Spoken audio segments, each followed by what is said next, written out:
Salut, moi c'est Cindy, je suis calorifugieuse. Moi, c'est Max, opérateur de machinerie lourde. Suite à la saison 1, on a tellement eu un gros succès et à la demande de nos membres, on a décidé de faire une deuxième saison. On revient avec des sujets différents qui ont été soulevés dans les commentaires. Donc, encore cette saison, un podcast fait par les travailleurs, pour les travailleurs. Bienvenue à la saison 2 de Discussion de roulotte.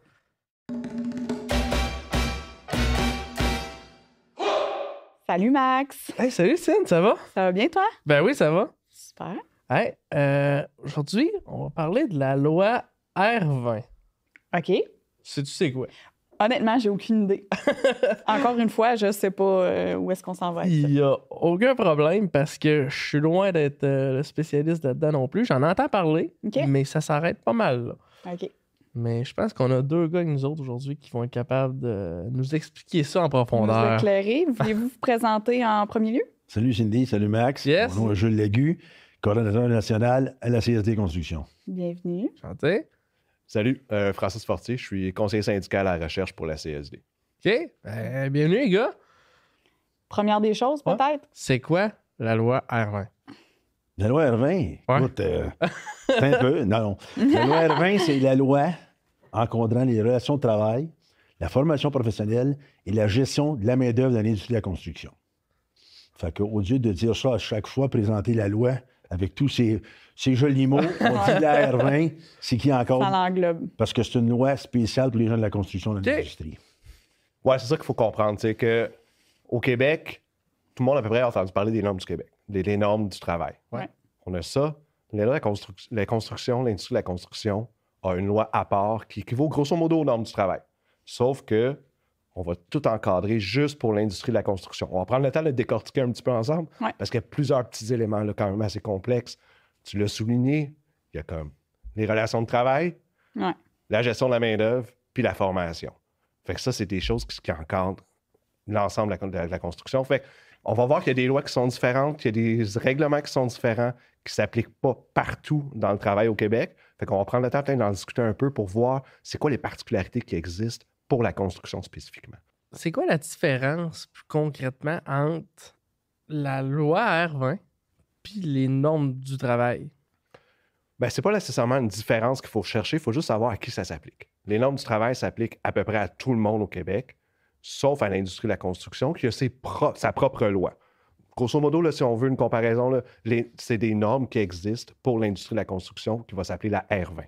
Fait qu'on laisse tomber tout ce qui est les normes du travail quand on parle de la construction. OK. Puis, ben, il y a certains éléments, là, on pourrait y revenir, là, il y a des Ouais, liens quand il y a même des entre les deux. similitudes, On ne mais- va pas la rejeter totalement, sauf que si on veut comprendre comment fonctionne l'organisation du travail, les conditions de travail, quels sont les rôles de chacun, on va parler de la CCQ, on va parler des gouverneurs d'ouvrage, on va parler des syndicats, des conventions collectives, comment ça descend après ça sur le terrain, il faut regarder la R20, pas les normes du travail. Parfait. OK. Fait que c'est notre guide, c'est là-dessus. Ouais. Parfait. OK. Puis, on est dans la loi R20 pour quelle différence? Tu sais, parce que justement, tu dis c'est juste la construction qui est autre que ça, mais c'est à cause qu'on a des spécialités de métier, ces choses-là. C'est. Je pense que historiquement, il faut savoir un peu d'où on vient pour savoir où on s'en va. Là. Ouais. Je pense qu'il y a ça aussi, là, quand ça a décidé de mettre, de venir encadrer un petit peu plus la construction. Disons que c'était un petit peu cacophonique, un petit peu le bordel dans la construction avant qu'ils décident de venir l'encadrer un petit peu. Parce que le statut de travailleur puis de travailleuse est un petit peu particulier pour la construction. Tu n'as pas un employeur fixe. Souvent, tu vas jouer d'une partie. Tu en vas Ouais. faire. C'est une logique un petit peu plus Premier. contractuelle. Tu t'en vas Ouais. trouver une job. Donc, on ne peut pas l'appliquer complètement comme c'est le cas pour les autres emplois. Quelqu'un qui travaille dans une usine, travaille dans une shop, travaille dans un bureau. Ça, tu as un employeur. Donc, déjà là, il y a cette dimension-là.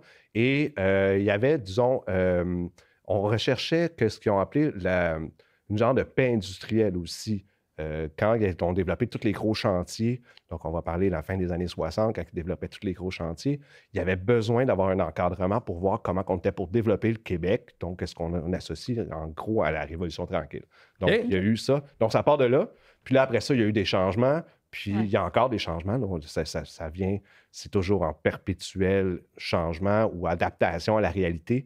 Des nouveaux métiers, des nouvelles façons, des nouvelles places pour les conventions collectives, des nouvelles places aussi pour les donneurs d'ouvrage. Donc, tout ça est pris en considération de manière constante par la R20.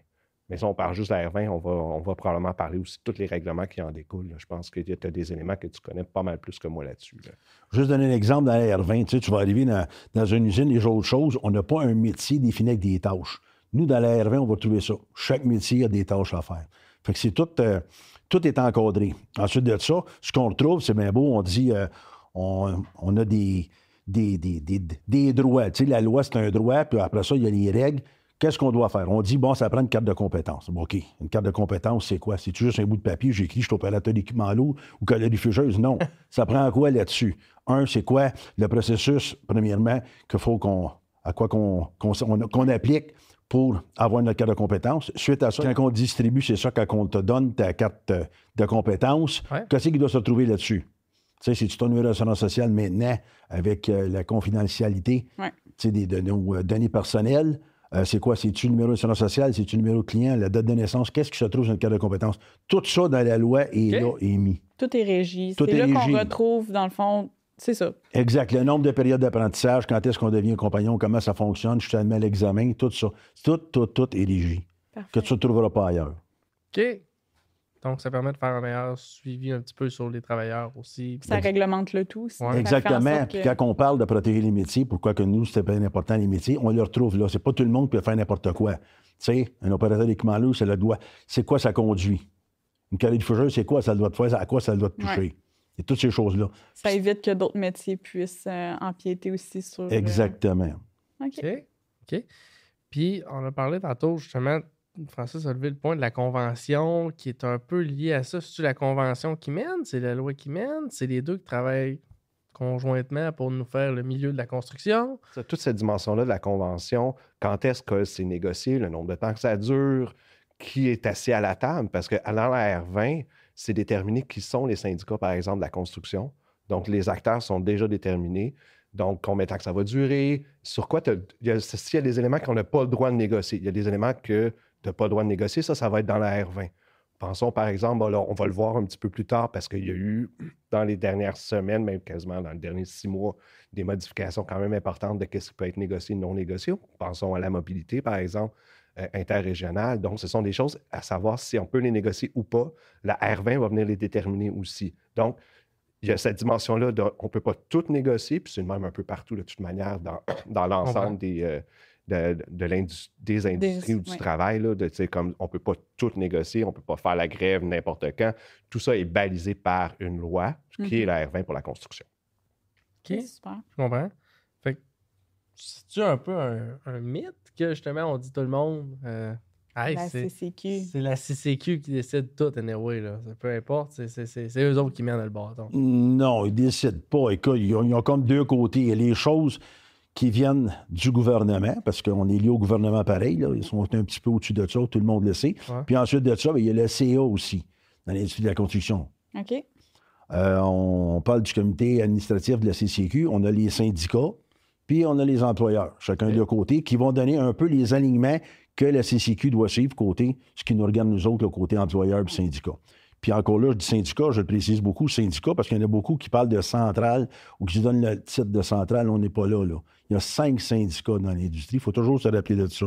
Il y en a beaucoup qui emploient le terme centrale, mais il n'y a pas 5 centrales. Il y a 5 syndicats dans l'industrie de la construction. OK. Grosse différence. Moi, c'est ça, c'est ce qui arrive avec la CCQ.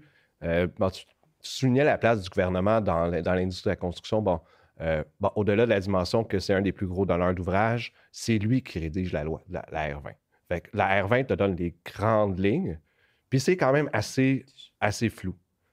Ensuite, on a parlé de la dimension des règlements. Ça, les règlements, la CCQ peut aller modifier un règlement. Puis quand on va parler des règlements, tu soulignais tantôt quels sont les types de tâches.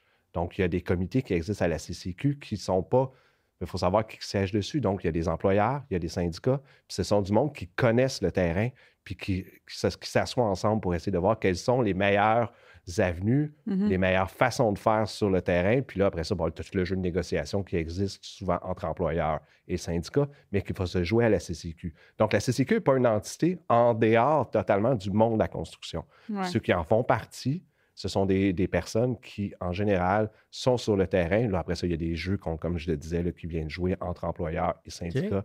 Donc, il y a ça aussi. Oui, la CCQ a du pouvoir, mais il faut savoir qui est à la CCQ aussi pour comprendre. Puis quels sont aussi. La CCQ ne peut pas, demain matin, dire on réécrit la R20. Ça va être le gouvernement. Lui, le matin, il peut décider de se lever et de le réécrire. OK. Et là, la CCQ doit suivre. C'est tout un ensemble, mais oui, il y a plusieurs partenaires avec la CCQ, puis les gens ont le mot à dire aussi. OK, c'est ça.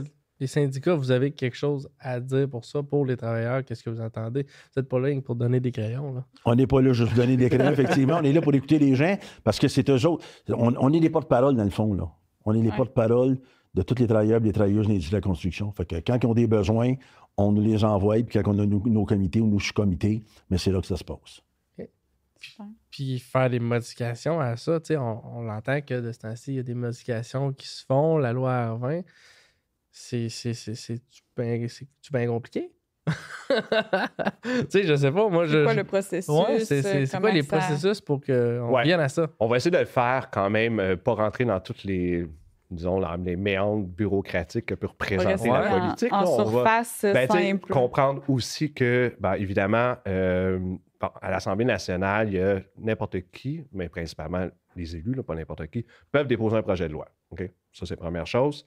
Puis là, ils disent, oui, OK, on est d'accord. Là, il y a eu quelque chose qui s'appelait le projet de loi 51 pour moderniser, je vais essayer de trouver le terme exact, là, mais c'était pour la modernisation de l'industrie de la construction. Donc, c'est une modification au R20 qui a été déposée par le ministre du Travail, Jean Boulet. Puis là, ils ont dit, OK, oui, on veut le travailler. Ensuite, il y a plein de monde dont on a travaillé avec les conseillers à la CSD pour pouvoir produire un mémoire, donc pour voir qu'est-ce qui étaient les besoins du terrain, pour pouvoir dire, OK, cette modification-là est bonne, celle-là n'est pas bonne. Donc, on les prenait un à un, puis on a rédigé un mémoire. Puis à peu près tout le monde dans les syndicats et aussi dans les employeurs ont soumis quelque chose. Là, les groupes d'opposition, ça travaille, là, les groupes d'opposition avec le ministre discutent, puis ensuite font des amendements, et c'est là que c'est ramené éventuellement, et c'est là que la modification existe, et c'est là que la R20 a été modifiée. Ça fait quoi, 3 semaines à peu près? Là, donc, on va parler d'à peu près la mi-mai, là, à peu près, début mi-mai 2024. Oui, non, c'est on a travaillé longtemps sur le... Donc, ça a commencé, les travaux en 2023, mais ça finit en 2024. Et là, il y a une nouvelle R20 avec des nouveaux règlements aussi qui va être mise en place graduellement dans les prochaines années. Ce qui est important dans ce que Francis vient de dire, déposer un mémoire, là, c'est pas pour rien qu'on a des gens comme Francis à la recherche. C'est beaucoup de travail, c'est des documents. Puis, quand on parle tantôt de donner des crayons, donner des T-shirts, là, ça a encore une preuve que le syndicat sert à plus que ça. C'est de tout ramasser ensemble, tout ce qui est bon puis mauvais pour les travailleurs et les travailleuses, puis de protéger ça, ces conditions-là, à travers un mémoire comme ça, dire non, le pourquoi qu'on pense que ça ne devrait pas être comme ça, puis oui, pourquoi que ça devrait être comme ça. C'est pas quelque chose qui se fait en claquant des doigts de rouvrir la loi comme ça. Fait que c'est pour ça qu'on en parle plus de ce temps-ci. C'est que c'est quand même gros. C'est un long processus. Là. Exactement. C'est pas... Oui, c'est un long processus. Puis évidemment, il n'y a pas juste trois articles dans la loi. C'est gros. C'est complexe. Puis c'est un petit peu comme ouvrir une boîte de Pandore parce que là, ça peut aller un petit peu partout. Tout le monde, on l'a vu là, on l'a vu dans les dernières manières de faire pour la R20. Il y a certains groupes qui ont réussi à tirer un petit peu plus fort, disons, dans le concept de modernisation. On pense que, en tout cas, je pense qu'on peut voir que les employeurs ont peut-être eu un gain peut-être un petit peu plus important sur certains aspects. Okay. Parce qu'il y a un jeu politique qui se joue avec tout ça aussi. Malheureusement, ce n'est pas nécessairement juste regarder les meilleures conditions pour les travailleurs et les travailleuses. Il y a d'autres personnes qui ont d'autres intérêts avec la R20. Puis ça peut faire aussi des réflexions à avoir, comment ça va descendre sur le terrain par la suite.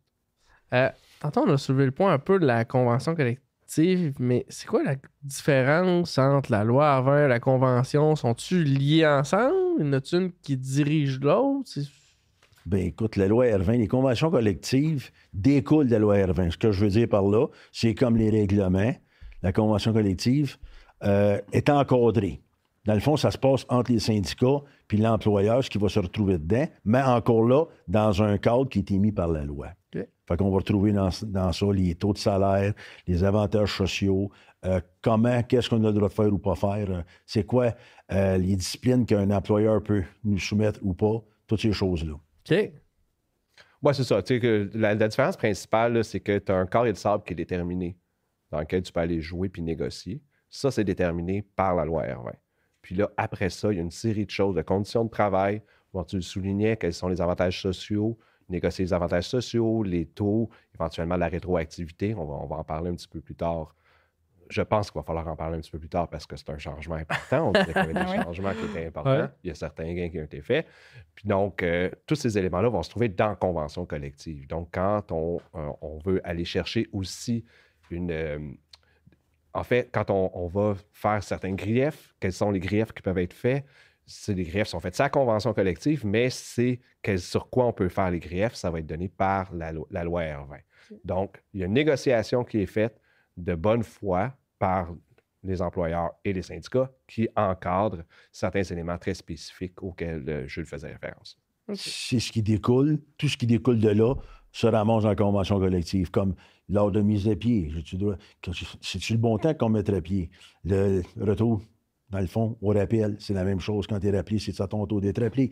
Y a-tu des conditions qui font que tu vas être rappelé? Fait que tout ça se ramasse dans la convention collective. Toute la façon tout le mécanisme est dans la convention collective. OK. Donc, fait que si je comprends, la loi va décider un peu plus pour la convention.